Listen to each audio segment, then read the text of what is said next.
بسم اللہ الرحمن الرحیم۔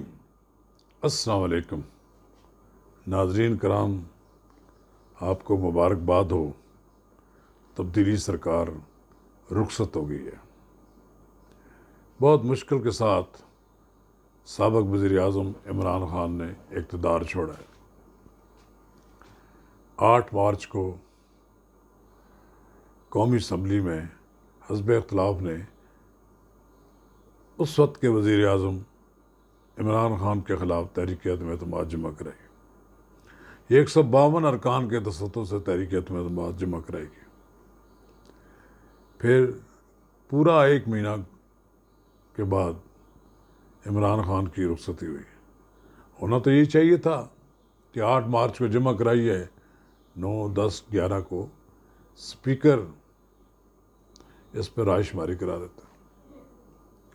لیکن جتنا زور لگا سکتے تھے اور جتنی تاخیری حربے استعمال کر سکتے تھے عمران خان کی حکومت، انہوں نے استعمال کیے۔ اسپیکر کے آفس کو متنازع بنایا، ڈپٹی اسپیکر کے آفس کو متنازع بنایا۔ اسپیکر تو لگتے ہی نہیں کہ وہ اسپیکر تھے، نہ ہی ڈپٹی اسپیکر جو اسٹے آرڈر پہ چل رہے تھے۔ بد عنوانی تو میں نہیں کہوں گا، لیکن جعل سازی سے وہ قومی اسمبلی کا رکن بنے تھے۔ ان کے حلقے کی جو ووٹیں ڈالی گئیں، وہ اس کی بنیاد پر کچھ جعل سازی پر ان کو ڈی سیٹ کر دیا گیا تھا، پھر ان کو سٹے مل گیا۔ اب یہ تو بات اپنی جگہ ہوئی۔ پھر عمران خان صاحب نے جو یہ کہتے تھے کہ ایک زمانے میں کہ نواز شریف اقتدار سے چمٹا ہوا ہے، اگر میرے سے اس طرح کی صورتحال ہو تو میں فوراً استعفیٰ دے دوں، یہ دھرنے کے زمانے کی بات ہے۔ پھر وہ یہ بھی کہتے رہے کہ میرے خلاف اگر کبھی اس طرح کو تحریک عدم تو واحد میں چھوڑ دوں گا۔ پھر جب ان کی روانگی کا وقت ملک کے قریب ہو گیا اور آئینی طور پر کوئی گنجائش نہیں رہی، تو انہوں نے ایک بہانہ تلاش کیا کہ امریکہ سرکار مجھے نکلوانا چاہتا ہے۔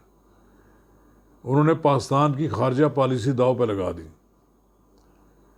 جب سپریم کورٹ ان کی آئین شکنی کی راہ میں رکاوٹ بن گئی، ایک متفقہ فیصلہ آ گیا، تو اس فیصلے پر بھی عمل درآمد کرنے میں انہوں نے لیت و لال سے کام لیا۔ سپریم کورٹ نے یہ حکم جاری کیا کہ ہفتہ کی صبح 10:30 بجے سے پہلے قومی اسمبلی کا اجلاس بلا کر رائے شماری کرائی جائے، ووٹنگ کرائی جائے۔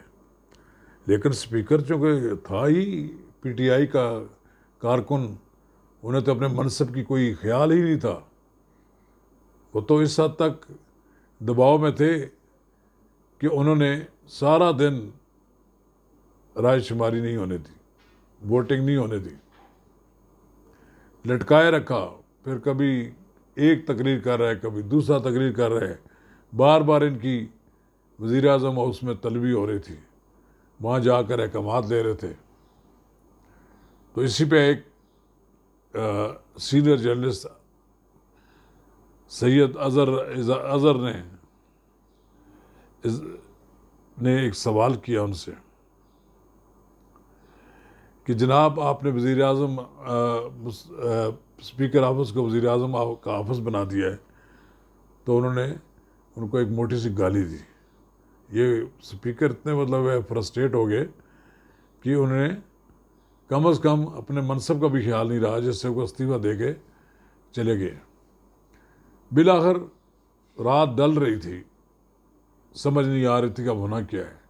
کچھ لوگوں کا خیال تھا کہ یہ اس طوائف الملوکی میں کہیں ملک میں مارشلہ نہ لگ جائے۔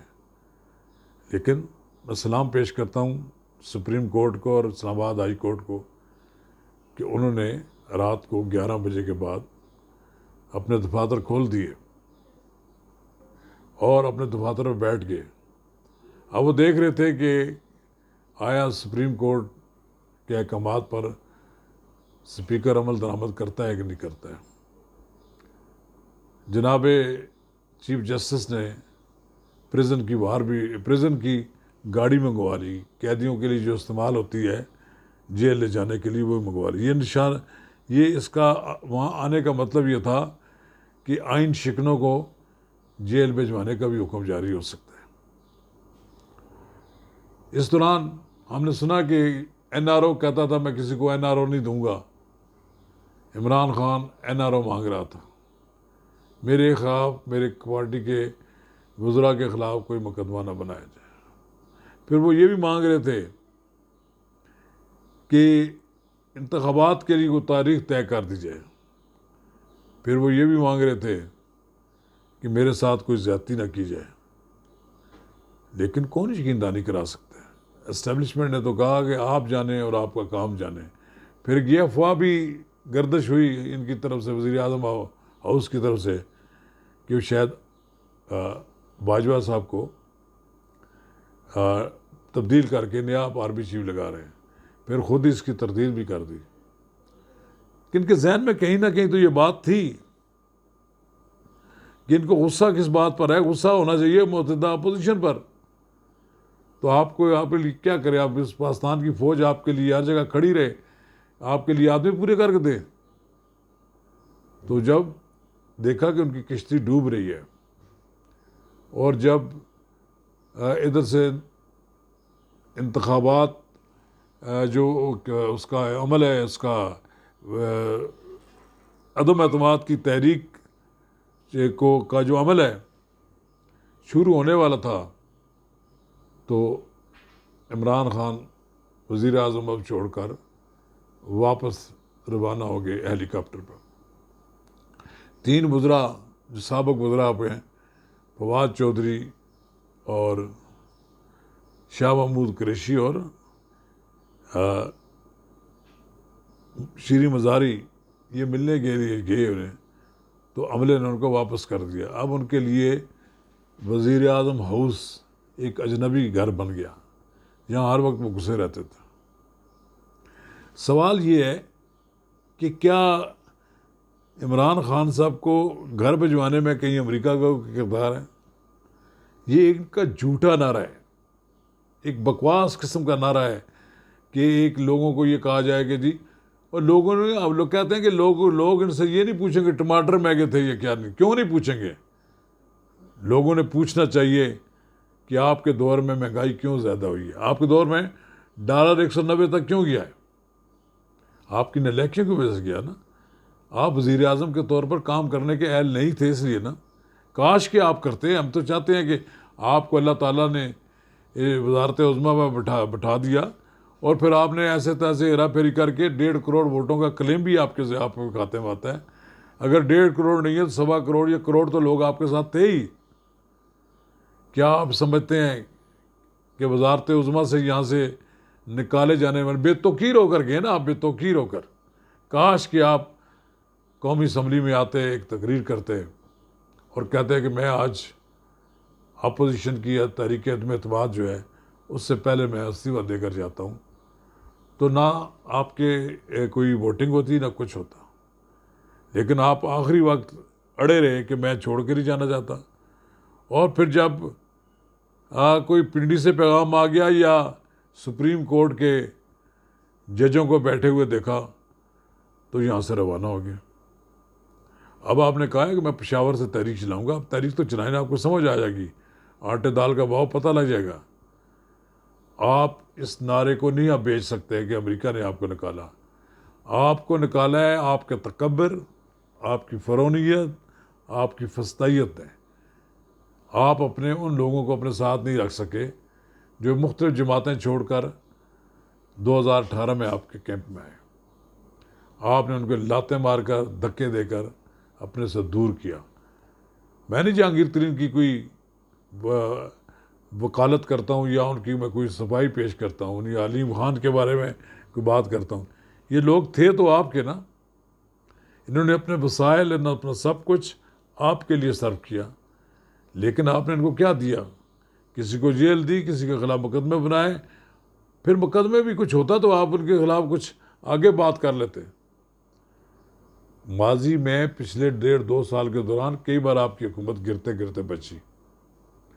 پھر وہ کہتے ہیں کہ نامعلوم ٹیلی فون آتے تھے تو آپ کے لوگ پورے ہوتے تھے. اب نامعلوم ٹیلی فون نہیں آ رہے کہیں سے، اس لیے لوگوں نے اپنے طور پر فیصلے کیے ہیں. یہ 175 جو لوگ بیٹھے تھے، یہ 179-80 بھی ہو سکتے تھے، 3-4 آدمی اور ہو سکتے تھے. لیکن ظاہر ہے کہ وہ امپائر نیوٹرل تھا. اگر امپائر کی مداخلت ہوتی تو یہ تعداد اور بڑھ سکتی تھی. اور جو ریزرو 20 آدمی 19-20 آدمی جو لابی میں بیٹھے رہے وہ بھی آپ کو معلوم ہے اگر ادھر تعداد کسی طرح کم ہوتی تو وہ تعداد 172 ارکان کی پوری کر دیتے ہیں. ابھی تو آپ کے صرف 20 آدمیوں نے بغاوت کی. آپ دیکھیں گے جوں جوں الیکشن قریب آئیں گے لوگ آپ کو چھوڑ کر چلے جائیں گے. عمران خان صاحب آپ کے لیے ایسا سنہرا موقع نہیں آئے گا جو آپ کو 2018 سے اب تک اقتدار میں ملا ہے. اب آپ کو دیکھیں گے کہ لوگوں کی نظریں بدل گئی ہیں, لوگ بدل گئے ہیں. آنے والے دنوں میں آپ کے لیے مشکلات بڑھ جائیں گی. کاش کہ آپ ایک اپنی جماعت کو ایک جمہوری انداز میں چلاتے. ابھی تو فارن فنڈنگ کیس کا فیصلہ ہونا ہے, ابھی تو نیب کے کیس کھلنے ہیں. آپ نے جو بند کروا کے رکھے ہوئے تھے فائلوں میں اب وہ کھل جائیں گے. اگر نواز شریف, شہباز شریف, مریم نواز, حمزہ, شاہد حقان عباسی, خواجہ آصف, احسن اقبال سمیت, حمزہ, شہباز سمیت یہ سب لوگوں کے خلاف کیس کھل سکتے ہیں. تو آپ تو فرشتے نہیں تھے. کرپشن آپ کے دور میں عروج پر تھی, بڑے بڑے غلط کام ہوئے ہیں. اس کے لیے آپ کو اب جواب دینا پڑے گا. اور یقیناً آپ کو اڈیالہ جیل آپ کا انتظار کر رہی ہوگی. کوئی بات نہیں, لیڈر اڈیالہ جیل میں جاتے ہیں تو لیڈر بنتے ہیں. آپ کا یہ کام چونکہ ابھی تک نہیں ہوا, آپ اس تجربے سے گزرے, آپ اڈیالہ جیل ایک بار ہوا ہیں تو آپ کو کم از کم پتہ تو لگ جائے گا جیل ہوتی کیا ہے. باقی رہی بات کہ آپ کی جماعت کے اندر اب ٹوٹ پھوٹ جو ہوگی وہ اس لیے ہوگی کہ کچھ لوگ دوسری پارٹیوں کی طرف دیکھ رہے ہیں اور کچھ لوگ تھک ہار گئے ہیں کہ آپ کے ساتھ اب چلنا ممکن نہیں ہے. آپ یہ نعرہ لے کر جائیں پاکستان کے دیہات میں کہ امریکہ نے مجھے نکالا ہے. یہاں کتنے لوگ اس طرح کے نعرے لگاتے رہے ہیں, بعد میں وہ تاریخ کے کوڑے دان میں ان کا ذکر ہوتا ہے, کہیں نظر ہی نہیں آتے. آپ آئے تھے, آپ چلے گئے. 10 اپریل کو قائن منظور ہوا تھا, 10 اپریل کو ووٹ آؤٹ ہوئے آپ, اور 10 اپریل کو یوم آئین منایا جاتا ہے. تو ایک دور تھا, لوگ یاد کیا کریں گے کہ کرکٹر آیا تھا, بڑے بلند بانگ دعوے کرتا تھا, فرونیت تھی اس میں, لوگوں کو کہتا تھا میں چھوڑوں گا نہیں, اور آصف زرداری کو تو کہتا تھا کہ آپ میری گن پوائنٹ پر ہیں. اب آصف زرداری نے آپ کو بتا دیا کہ سیاستدان کیا ہوتا ہے. اسی کو سیاستدان کہتے ہیں کہ انہوں نے دنوں میں لوگ اکٹھے کیے. اور پھر مسلم لیگ نون پیپلز پارٹی کو یہ وزارت عظمیٰ دے رہی تھی, لیکن پیپلز پارٹی نے کہا یہ مسلم لیگ نون کا حق ہے, اس لیے اب شہباز شریف وزیر اعظم بن رہے ہیں. آپ کو پتہ لگ جائے گا کہ شہباز شریف ایڈمنسٹریٹر کس طرح کا ہے. دنوں میں حالات بہتر ہو گئے تو آپ دیکھیں گے, پھر آپ مسلم لیگ نون کے بارے میں آپ کا جو باتیں کرتے ہیں وہ درست ہوں گی. لیکن مجھے لگتا ہے اب جو تبدیلی آئے گی, جو اب تبدیلی آ گئی ہے, یہ پاکستان کے مسائل حل کرے گی, پاکستان میں غریبوں کی اشک چوئی کرے گی, اور پاکستان میں لوگوں کے مسائل حل کرنے کے لیے کوئی اہم اقدامات کرے گی. غریب آدمی کی اشک چوئی کرے گی. غریب آدمی جو مہنگائی کے بوجھ تلے دب گیا ہے اس کو مہنگائی کے بوجھ تلے سے نکالے گی. آپ کے لیے راستہ یہاں سے 26-27 کلومیٹر دور ہے, اڈیالہ جیل ہے. اب جن لوگوں کو آپ جیل بھیج کر ان کو عبرت کا نشان بنانا چاہتے ہیں, اقتدار اب ان کے ہاتھ میں ہے. شکریہ.